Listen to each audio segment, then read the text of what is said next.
Road side masala சுண்டல் செய்யறதுக்கு 200 gram வெள்ளை பட்டாணியை ஒரு 7-8 மணி நேரம் ஊற வச்சுருக்கோம். தண்ணி வடிச்சிட்டு அது கூட பெரிய உருளைக்கிழங்கா இருந்தால் ஒரே ஒரு உருளைக்கிழங்க தோல் எடுத்துட்டு மீடியம் சைஸில் நறுக்கிட்டு அந்த பட்டாணி மூழ்கிற அளவுக்கு, அதாவது ஒரு 1/4 லிட்டர் அளவு தண்ணி, கொஞ்சமாக உப்பு சேர்த்து மீடியம் ஃப்ளேமில் நல்லா 5 விசில் வேக விடலாம். நல்லா குழஞ்சாலும் பரவாயில்ல.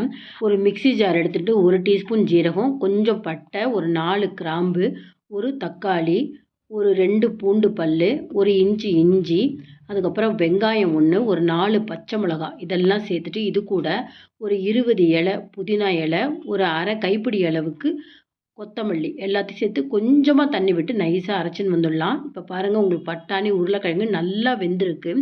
இப்போ உருளைக்கிழங்கு மட்டும் எங்கெல்லாம் இருந்ததோ மேஷர் வச்சு அந்த இடத்துல மட்டும் கொஞ்சம் மசிச்சுக்கலாம். அங்கங்கே கொஞ்சம் பட்டாணியும் தெரியணும், அதனால் எல்லாமே மசிச்சிடக்கூடாது. இப்போ அடுத்தது வாணலியில் நல்லா ஒரு 2 டேபிள் ஸ்பூன் எண்ணெய் சேர்த்துக்கலாம். இதில் தாளிதம் தனியாக வேண்டாம். கரம் மசாலா பொடி 1 டீஸ்பூன், மல்லித்தூள், கொஞ்சம் மஞ்சள் பொடி, இதை மட்டும் தாளிதமாக சேர்த்து ஆயிலில் போட்டு கொஞ்சம் லேசாக பொரியணும். அதே சமயத்தில் ரொம்ப தீஞ்சு போகாமல் பார்த்துக்கணும். இந்த மாதிரி பொரிஞ்சதுக்கப்புறம் நம்ம அரைச்சி வச்சுருக்கிற அந்த விழுதை சேர்த்துக்கலாம். அதாவது பச்சை மிளகா, புதினா விழுதை சேர்த்து நல்லா ஃப்ரை பண்ணணும். நல்லா கமன்னு வாசனையாக இருக்கும். ஒரு 2 நிமிஷம் நல்லா ஃப்ரை பண்ணி கொஞ்சம் ஆயில் மேலே வர ஆரம்பித்தோடனே மசிச்சு வச்சுருக்கிற உருளைக்கிழங்கு, பட்டாணி அதையும் சேர்த்துட்டு தேவையான அளவுக்கு இதுக்கு உப்பு சேர்த்துக்கலாம். உப்பு சேர்த்து ஒரு 2-3 நிமிஷம் கொதிக்கணும். பாருங்க, கொஞ்சம் கிரேவியாகவும் அங்கங்கே பட்டாணின்னு தெரியுது பார்த்தீங்களா? இந்த மாதிரி இருந்தால் தான் நம்ம பூரியை உடைச்சி போட்டு, அதாவது இந்த பானிபூரியை உடைச்சி போட்டு இந்த சுண்டல் போடுறப்போ ரொம்ப நல்லாயிருக்கும். ஒரு வாணலியில் ரெடிமேடாகவே இந்த மாதிரி ட்ரையாக பானிபூரி கிடைக்கிது. அதை நம்ம வேணுங்கிற அளவுக்கு பொரித்து எடுத்து வச்சுடலாம். இந்த மாதிரி ட்ரையாக அந்த பானிபூரி அப்பளம் கிடைக்கல அப்படின்னா, நார்த் இண்டியன் ஸ்வீட் ஷாப்லாம் பார்த்தீங்கன்னா நல்ல குவாலிட்டியான அந்த பானிபூரி கிடைக்குதுங்க. அதை நீங்கள் ஒரு பாக்கெட் வாங்கி வச்சுக்கலாம். இது எப்படி ப்ரெசென்ட் பண்ணலான்னு பார்த்தீங்கன்னா, மசாலா சுண்டல் ரெடி பண்ணியாச்சு.